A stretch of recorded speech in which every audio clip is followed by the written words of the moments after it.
राधे राधे, जय श्री कृष्ण। नमस्कार, बहुत स्वागत है आपका आपके अपने यूट्यूब चैनल आध्यात्मिक टॉक्स में।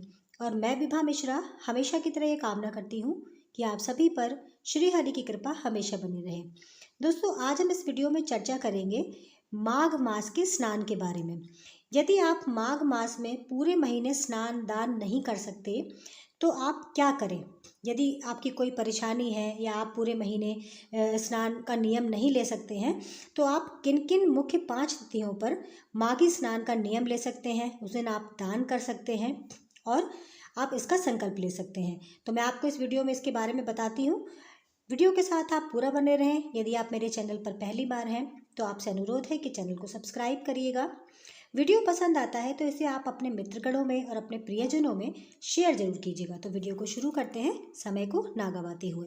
सर्वप्रथम हम जानेंगे कि जो माघी स्नान का जो नियम होता है वो नियम ऐसा होता है कि हमें माघ महीने में सुबह ब्रह्म मुहूर्त में उठकर स्नान करके उसके बाद दान करना होता है, दान का नियम लेना होता है।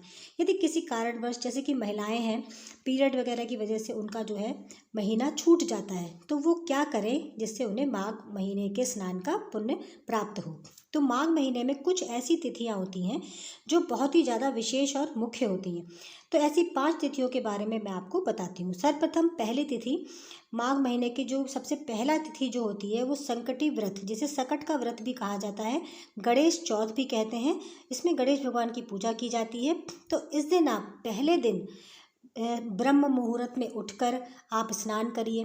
माघी स्नान में जो नियम है वो ये है कि आप गंगा जी में जाके स्नान करिए, गंगा जी में आप दीपदान करिए। लेकिन अगर ऐसा आपके समर्थ में नहीं है तो आप अपने घर के पानी में ही गंगा जल मिलाकर या उसमें काले तिल डालकर, क्योंकि माघ महीने में तिल का भी विशेष महत्व बताया गया है। तिल का प्रयोग किस किस तरह से करा जाता है इसके बारे में मैं आपको अगले वीडियो में बताऊंगी। तो अगर इसके बारे में सारी चर्चा एक ही में करेंगे तो वीडियो काफ़ी लंबी हो जाएगी। तो आप सिर्फ स्नान के पानी में भी तिल डालकर स्नान करें। स्नान करने के बाद आपको किस चीज़ का दान जरूर करना चाहिए। हमारे शास्त्रों में कौन से दान को सबसे ज़्यादा श्रेष्ठ दान बताया गया है वो होता है दीपदान करना। तो दीपदान हम सर्वप्रथम कैसे करते हैं।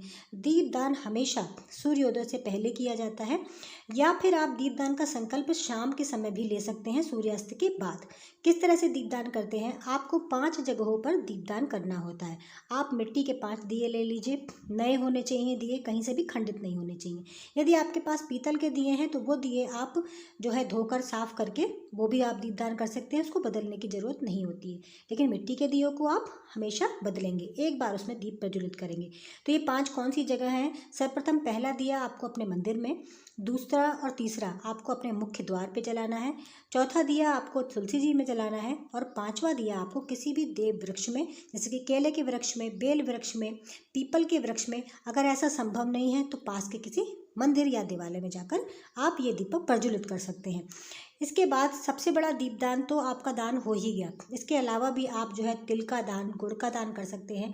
किसी ज़रूरतमंद को काले कंबल का दान, जूते का दान, मोजे का दान, जो भी ज़रूरत की चीज़ें ठंड में होती हैं जिससे आपको पुण्य की प्राप्ति हो, तो आप ऐसा कर सकते हैं।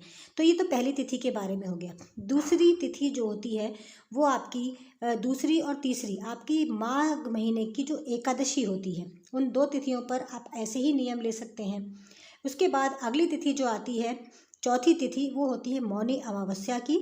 और 5वीं तिथि आपकी जो होती है वो माघी पूर्णिमा की तिथि होती है। इन 5 मुख्य तिथियों पर आप माघी स्नान कर सकते हैं तो आपको पूरे महीने माघ स्नान का फल प्राप्त होता है। मौनी अमावस्या के दिन जो स्नान होता है वो बिल्कुल मौन रख के किया जाता है। उस दिन कम से कम बोलने और भगवान का ज़्यादा से ज़्यादा ध्यान करने, माला जप करने का विधान हमारे शास्त्रों में बताया गया है। उस दिन आप अपने पितरों के लिए भी दीपदान कर सकते हैं। पितरों के लिए दीपदान कैसे करते हैं, आपको एक दिया और प्रज्वलित करना है। आपके घर के किसी भी कोने में दक्षिण दिशा की तरफ आपको उस दीपक को जलाना है और अपने पूर्वजों के लिए प्रार्थना करनी है कि अगर उनकी सदगति अच्छी नहीं है तो वो भगवान के धाम जाएं, उनको सदगति प्राप्त हो। इस प्रकार से मौनी अमावस्या के दिन अपने पूर्वजों के लिए भी दीपदान होता है। तो ये थी कुछ 5 मुख्य तिथियां जिस पर आप पूरे माघ स्नान का फल प्राप्त कर सकते हैं, स्नान की का संकल्प लेकर और दान करके। तो मैं आशा करती हूँ कि आपको वीडियो पसंद आया होगा। यदि पसंद आया है तो प्लीज़ इसे लाइक शेयर ज़रूर कीजिएगा। वीडियो सुनने का बहुत बहुत धन्यवाद। राधे राधे, जय श्री कृष्ण।